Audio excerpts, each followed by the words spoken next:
here it is. This is the 32-foot gooseneck. This is the very first gooseneck we've done at Liberation Tiny Homes, and we are so excited with how it turned out. So right off the bat, obviously the focal point here is the glass garage door.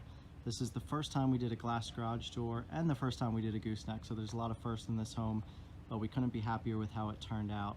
So this is the living space. This is a 32-foot gooseneck home, 24 feet on the main deck plus an 8-foot gooseneck section, so 32 feet overall, standard 8.5 feet wide and about 13.5 feet tall. The living room is behind this garage door, so the idea here is to open up this garage door, have outdoor, indoor living space. There will actually be a fold-down deck that comes off the front here. So the deck will fold up, it will protect this entire garage door when the home is being moved, and then some stainless steel cables that support it, and the deck will fold down off the front here. So really cool feature, and we can't wait to see that once it's set up. So coming around to the back of the house here, we have a mixture of 3 different materials, or 3 different finishes, I guess you could say. For one, there's a lot of windows. There are 16 windows in this tiny home. And that doesn't even count for the glass garage door or 2 skylights. So you technically have about 19 ways for light to get into this house, or 20 if you include the front door. So on the back side of the house here, we have some matte black metal going vertically in the middle of the home. We have some cedar strips in this corner, and then we have some cedar up here as well. This is shosugiban, so this is kind of an ancient Japanese method of charring and finishing cedar. Gives it a really nice, beautiful kind of black look. It also preserves it really well, virtually maintenance free for 75 to 100 years essentially. So really nice way to finish it. We use that on a lot of the home. And we really like the different materials, the contrasting materials and colors that this home provides on the outside and the inside. You do see a fireplace chimney here, so there is a fireplace that sits in front of that glass window, which I'll show you when we go inside. And we'll come around to the back of the house here. There's a storage area in the middle of the kitchen, which is accessed by that storage door there. And then there's also a storage in the back of the house and a little door to access that space as well. So if we come around to the back of the home here, get a different view. The black metal wraps around the back of the home. And then we switch over again to some cedar accents and shosugiban on the front of the home. So there's a little bump out onto the back here, and then this corner turns back to the cedar and wraps around the front of the house where the front door is, with this beautiful design of shosugiban that cuts in the middle of the natural cedar on either side. So this is what the house looks like from the front. I have kind of a beautiful corner window here in the bathroom, and then a corner window mirrored up there with windows lining the whole front of the house.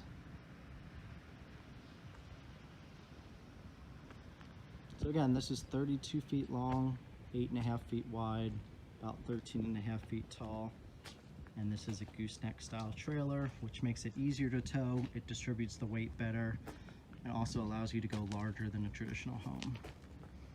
This brings us to the front door, surrounded by the shosugiban black door with a little window there. Really modern, clean design here on the front of the home. So what do you say? Let's go inside and check this out.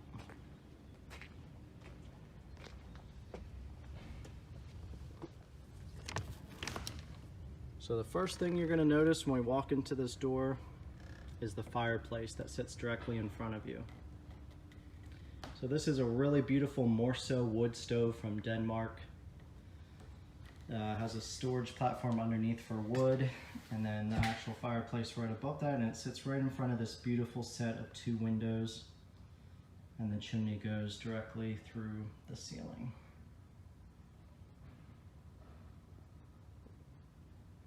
So there's a ductless mini split in this home that will heat and cool the house, but this is just a supplemental option and will provide a lot of nice warmth and atmosphere in this tiny house.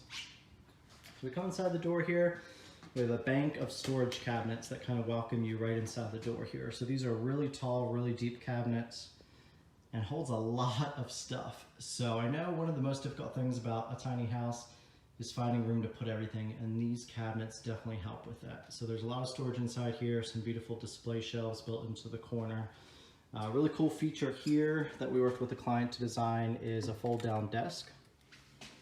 So this comes and sits on that first wood shelf, and there will be a little tufted poof that sits right here. So the client can sit on that, they can work right here on this desk, have a laptop, have papers up there and work, and sit right beside the fireplace while they work. And then when you're not using it anymore, you just fold this up. There's just a little magnet here on the edge that catches another magnet under the shelf. That holds it up and just makes it look like almost another door when you're not in use. Down at the bottom, there's also a cat door. So there will be a litter box right behind this cabinet that you access through this door. So a nice hidden way for some cat storage. So it'll be out of your way and you don't have to think about it. So if we turn to the right here and head up to the gooseneck section, this is a set of stairs. It has drawers inside of it and also has walnut butcher block on the stair treads. So that's going to be really durable and hold up really well, and a lot of storage in these drawers as well. So we'll head up these stairs and we'll head up into the gooseneck section, which has the garage door. So again, this will be their living space. And the idea here is to have the glass garage door that they can just open this up. It opens up like any traditional garage door, just rolls up and opens up the whole way, and then they'll have this deck that folds off the front for you to use. There's some bases here, some custom metal bases that are made for a table. So they will sit in front of the garage door and kind of be a desk workspace, and then also convert to a dining room table as well. So they can eat right in front of the garage door. And then their sofa will be along this black wall here, which is the back side of the storage cabinets. So their sofa will come to up about here, and then they'll have some nice storage shelves and some nice closed storage with outlets built in, some charging stations, and then also room to display things on top of the cabinet there. So again, there's the ductless mini system for heating and cooling. We have the ceiling fan up here as well. And then this gives you a really nice view into the rest of the home. So we look down into the kitchen, and then the bathroom beyond that, and then the sleeping loft up top there above the bathroom. So if we look at the kitchen, it's up on this platform. So there's a removable step right here. This step is just freestanding, it slides out of the way, and there's a removable panel behind this step. So that moves out of the way and accesses this storage space the whole way under the kitchen.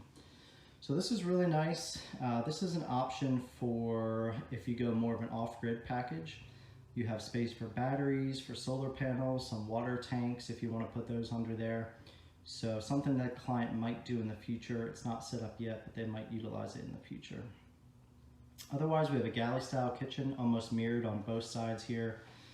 These cabinets are actually taller and deeper than standard kitchen cabinets. So there's a lot of storage, a lot of counter space, really large cooktop, really large sink as well, and then some beautiful shelves on each side. Especially above the sink here, some live edge black walnut shelves in front of those beautiful set of 3 windows. If you notice, the refrigerator freezer is tucked into the corner here behind there, so nicely hidden away.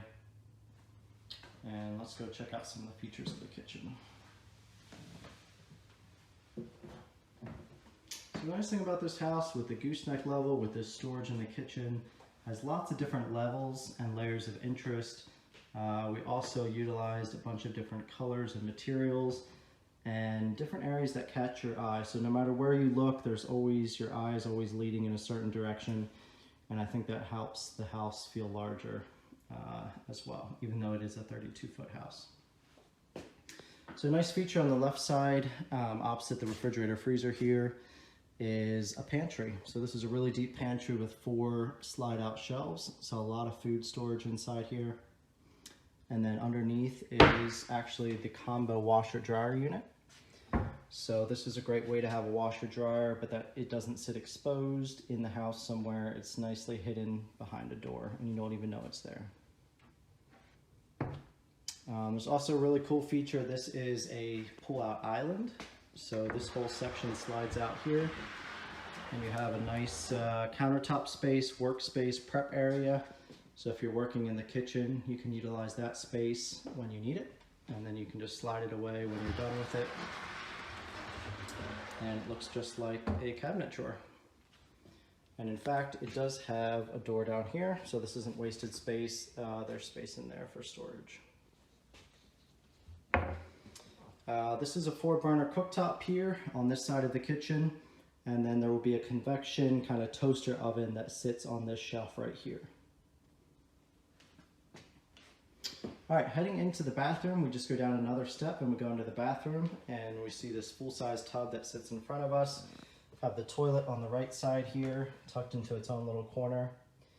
And then the tub is here in the opposite corner of the home. Full-size soaking tub, really spacious, really deep. I'm jealous of this tub, and I think a lot of other people are too, but this is a beautiful tub. First time we've used one like this in a tiny house. And it sits in this really nice kind of private corner of the house. It has these corner windows here with a really nice view outside the tub, and then a little niche kind of in this half wall. So kind of a really nice private area to take a bath. The tub filler here is on the right, and there's also a flexible shower head there. So essentially that's going to remove here is on a flexible hose, and then there'll be a hook up here that you can just mount that shower head up on the ceiling for when you're actually taking a shower. So if we turn around here, there's a couple other cool features in this bathroom. One is this sliding barn door here that covers a really cool little spot that was custom for this client. There's also a really nice closet right inside the door here. But if you slide this over, this is actually a little studio space. So the client records narration for audiobooks. So he just wanted a little space that he could come in, have a little desk, have some shelves and a chair, kind of sit in here, kind of be away from the noise of the rest of the home, and be able to sit in there and do work when needed. So this is a nice little space. Obviously not everybody needs that. And if you don't need it, you can just have that as a closet space. Hey, a walk-in closet in a tiny house, anybody? Or it doesn't even have to be there, and then the bathroom would be even larger. So kind of here in the corner opposite the tub is this beautiful custom built vanity, which has these same wood strips as the sliding barn door. So the idea behind this was to mimic the design on the outside of the home. We have the cedar strips on the outside, we have these stained pine on the inside, and a really cool feature is when you look through these corner windows from the outside, you see the cedar strips on the outside of the home, and then you look through this window, and it's a seamless blend of these strips that mirror the outside of the house. So just kind of a really cool feature and a way to tie the outside and the inside together and make a nice cohesive look. So this is looking back to the rest of the house from inside the bathroom. Kind of coming to the kitchen this way, gives you a really nice view of the kitchen and these storage cabinets, and of course the glass garage door. Oh, and one other thing, let's take a look at the loft and a really cool staircase in the back of the house. So a lot of times the staircases go up in the middle of the home, but this is the first time we've done this where the staircase is tucked into the back of the home. Kind of nice, private, out of the way, and back in the corner of the bathroom. So these first 3 steps, the treads are all removable, so there's a lot of storage inside these spaces. And then you just climb up and turn this staircase, and it's a really nice, comfortable way to access the loft space. Plenty of headroom, no need to duck or anything like that, and it brings you right up into the loft. And you're greeted by these beautiful windows and a skylight in the corner. Gives you a lot of natural light coming up the stairs, and then you have all these beautiful windows along the front of the house. And it leads you to the garage door on the other end of the house. So here is a headboard wall. So outlets built onto either side. Their bed will be right against this wall coming out this direction. So plenty of room. They're actually going to have a California king bed up here. So plenty of space for that. And then just a nice little kind of privacy headboard wall with an amazing skylight right above it. So they'll be able to look at the stars and hear the rain if it rains at night. So really nice feature there. So if we climb up into the loft, kind of get a view of the rest of the home here, looking down into the kitchen and the living space. Kind of everywhere you look in this house, it's set up that the eye just leads through the house to different landing spots, different materials, textures, and finishes. So there's always something interesting to look at. And this is before the home's even decorated. So actually we're going to do another walkthrough video once the home is furnished and decorated to really give you an idea of what it feels like. But until then, let us know any questions you have. We'd be happy to answer any questions about this house or help you out however we can.